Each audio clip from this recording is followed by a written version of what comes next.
Kuha lang ako ng kuha namin ni Dr. Mendoza kasi importante.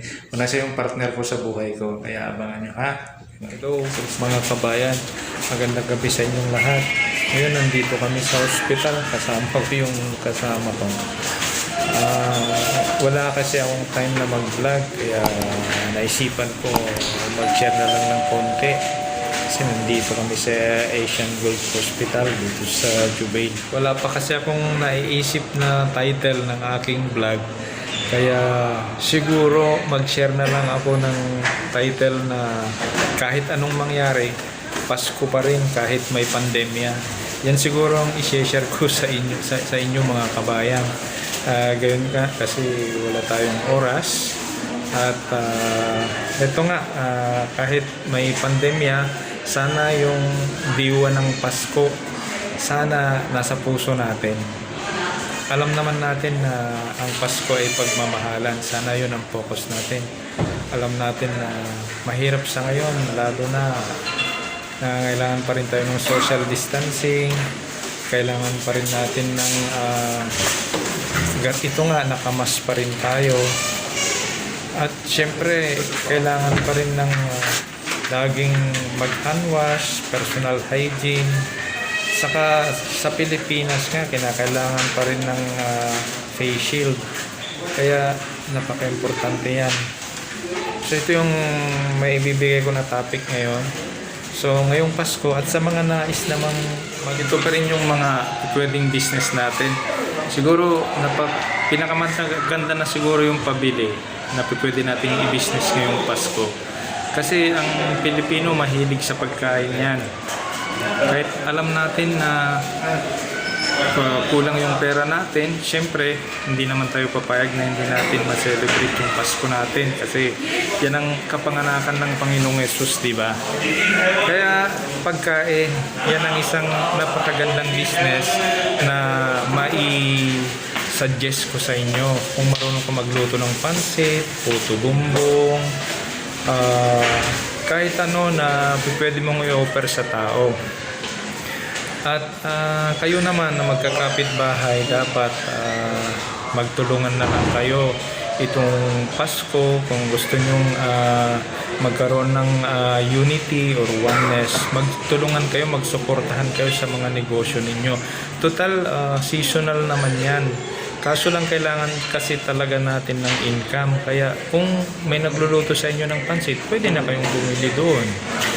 At be sure lang na kailangan nating sundin pa rin yung protocol ng COVID-19. Kailangan pa rin nating sundin yun, di ba? Ayan.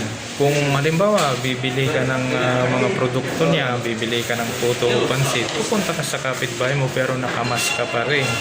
At kailangan may social distancing pa rin at saka may face shield pa rin.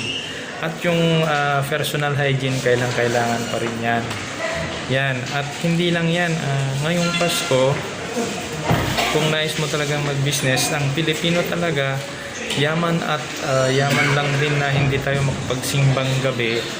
Alam naman natin na hindi tayo makapagsimbang gabi. Ina-avoid natin yan, yung marami ang tao, pag-umpok-umpukan. Alam ko ng mga Pilipino sigurado yan. Magmomonito-manita yan. Kasi hindi kalakihan ang pera natin ngayon kasi sinalanta tayo ng COVID-19 at tuloy sinalanta pa tayo ng mga bagyo. Kaya pwede kang mag-business ng cellphone na load, yung mga load. Kasi yung mga load, siyempre kailangan natin tawagan yung isa't isa kasi hindi nga tayo pwedeng makapag-celebrate ng sabay-sabay kaya patok na yun ang load. Kahit ano, kung smart ka, kung Globe ka, o kahit anong SIM card sa Pilipinas na pwede mong offer mo lang yan.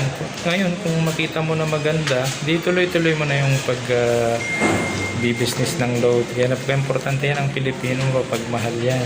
At kung may internet yung isang tao, kahit sa tawag, sa messenger, may group kayo, pwede na kayong magtawagan doon, mag-celebrate ng Pasko. Hindi kaya yung patok na patok ngayon, yung Zoom. Matuto lang kayo noon, magpaturo lang kayo. Maganda yung Zoom. Kaya ang internet, patok na business ngayon. Yan ang masasuggest ko. At isa pa yung panghuli talaga na pwede nating i-business sa Paskong ito ay kung marunong ka sa pagde-decoration, ayan, merong sabihin mo sa iyong mga platform, kaya sa Facebook, kung meron kang Facebook page, kung meron kang Messenger, i-advertise mo lang doon na kung pwedeng may kumuha ng serbisyo mo, pwede mong gawin yun. Pwede mong gawin yun na i-offer mo sa mga tao. Kaya ngayong Pasko, maraming kukuha yan. At dahil isa rin siguro talagang ipapatronize ka rin ng mga kapwa nating Pinoy kasi Pasko nga.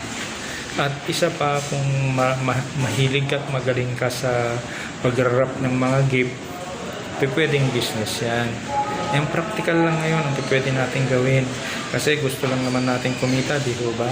Kaya lang masishare ko na business. Kaya lamang ang masishare ko sa hapong ito dahil kasi wala tayong oras sa site kasi nga nandito tayo sa ospital. Kaya mga subscribers and viewers, maraming salamat sa inyo. At bago ako mag-end up ng ating vlog, sana suportahan nyo ako at i-subscribe nyo ang aking vlog, Bernard Tigabaon YouTube channel. Subscribe nyo at i-likes nyo na rin and share sa mga kaibigan ninyo, kakilala ninyo. At huwag kalilimutan, mag-subscribe kayo para at i-hit nyo na rin yung notification bell para sa lahat ng bago kong video ay meron kayong notification. Ako po si Mr. Bernard Tigabaon, nagsasabing magandang gabi sa inyong lahat. Thank you.